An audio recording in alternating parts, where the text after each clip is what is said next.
Our focus today will be on the legal power of righteousness. What is the key to a citizen having authority in a country? I want to begin with, in this session, reminding us of a subtitle. Write this subtitle down: Law-Abiding Citizen. The principle of law-abiding citizen.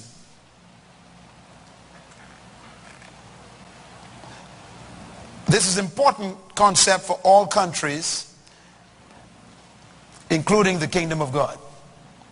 You cannot live in a kingdom, disobey its laws, and expect to get its benefits.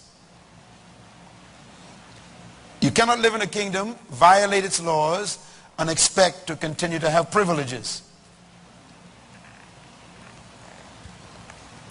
Grace brings you back into citizenship, but obedience keeps you open to privileges. You cannot expect something from a constitution if you violate the constitution. And this is why citizenship is so important to understand. The greatest gift that a nation can give an individual is citizenship. And this is why everybody fights for it. Citizenship is not only the greatest gift, but it is also the greatest power a nation can give to an individual. This is why governments are very tight on citizenship. This is why it's very difficult to get one in any country. Because citizenship is not a piece of paper, it's power. I am sure many of you have seen on television lately, in many countries, millions of citizens rising up, walking through the streets, breaking down barriers, crashing windows, fighting police, and in many cases, ramshacking a whole city. Some of them actually rise up and rise against the government and demand that the government retire or resign, and they've been successful. Do you know that can happen in any country? And the problem is the government can't put them out. Why? They are citizens. So when you give a person citizenship, you give them power. Thirdly, and this is important, the greatest right a nation can give to a person is citizenship. Now, right and power are related. When you give someone rights, you give them power. When you give them citizenship, you give them rights. Most citizens don't know their rights, so they don't know their power. And because they don't know their power, they live below their privileges, and in many cases they are abused by the authorities because of their own ignorance. The most important thing a citizen should pursue is knowledge. Knowledge of their constitution, their constitutional rights and privileges, because those are the things they get power to demand. And number 4, make a note of this. The greatest judgment a nation can meet on a person is withdrawing their citizenship. No greater judgment can be placed on a person when a nation cancels your citizenship, because you become a non-entity. You begin to live in what they call no man's land. You have no rights, you have no power, you have no privileges, you have no protection, you have nothing. So what you want to do is to make sure you do everything to maintain citizenship. It's very rare for governments to withdraw citizenship, but there have been cases where they've done it. And that person had to go back to their old country. It is no different in the kingdom of God. Let's talk about the principle of citizenship for a minute and why citizenship is so powerful. Write this down, please. The power of citizenship. Number one, citizenship is the key to empowerment.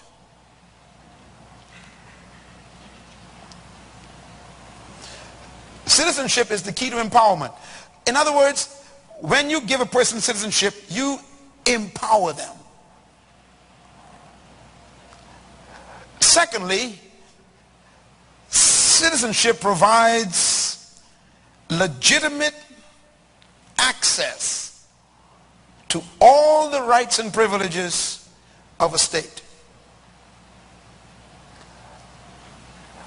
I'm going to quote a verse from the Bible and then I'll come back to it in a minute. I told you to turn to Ephesians chapter 2, didn't I? Verse 19 says, your citizenship is registered in heaven. Okay, let's go back to the list. In other words, God doesn't call you a Christian, because a Christian is a label given to a religious sect. And a religion is not a state. You cannot be a citizen of a religion. You can only be a citizen of a country, a kingdom, a state. So we are called by God in this Constitution in our hands citizens. We are also called sons of God. That means everything you're listing is true about you, not only in your temporal country on earth, but it's also true in your heavenly citizenship authority. So read that verse again and you'll see why it's important, that statement. Citizenship empowers the individual. It also provides legitimate access to all of the state's privileges and rights. Now you understand a statement like this. Jesus said, wherever any two citizens get together concerning anything on the earth, it shall be done by my Father who is in heaven, their home state. And then he says, whatever you bind on earth, that's the power he's given us now, heaven got to bind it. And then he says, I will give you the keys of the kingdom of heaven. Plural, keys, laws. I will give you what? The keys of the kingdom of heaven. He's telling us, I'm giving you some powers to access heaven on earth, so that you can bring what's in heaven to earth. You get that right and that power. You have access. If I give you my keys to my house right now, what have I given you? I've given you power of my house, access to my house, privileges of my house, rights to my house, authority over my house. I've given you the whole thing just in a key. I will give you the keys of the kingdom of heaven. Imagine, kingdom of heaven is a country, but there's no key to it, singular. There are keys to it, plural, which means you got to learn all the laws and cooperate with all of them to benefit from access to the kingdom of heaven. Number three, citizenship is the source of individual authority. As a group of people, citizens have authority as a community. But citizenship also gives you personal authority, which means you ain't got to wait for a group to go get what's yours. Praise the Lord. Jesus used this term many times. Whosoever. Now, whosoever means you ain't got to bring nobody with you. Whosoever will say this mountain, the mountain don't need a group of people praying. Just one person show up with the rights and the power and tell the mountain, move to the ocean. He says it'll move. So it gives you personal authority. And number 4, citizenship is the essence of nationhood. And this is important. We're going to learn this later on in the year. But the way you prove that you are a part of a country is you are a citizen. If you are living in a country but you are not a citizen, you are not a part of that nation. You are basically considered illegitimate or illegal or non-immigrant. In other words, you basically are not supposed to benefit from the privileges of that country.